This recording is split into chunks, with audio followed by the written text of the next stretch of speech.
Here's a 2-minute review of a $95 budget keyboard, the NK65 Superuser.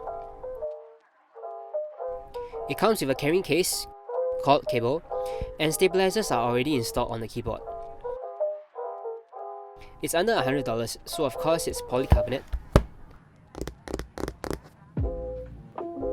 And I'll be building it with cheap Gateron SMD yellows.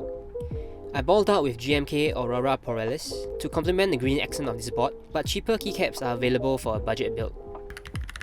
Out of the box, alpha sounded okay, but the stabilizers, well, just read it for yourself.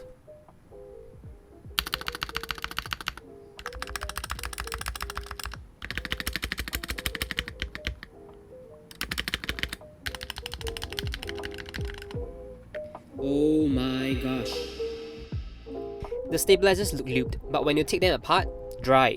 It's dry. What is with this crappy lube job?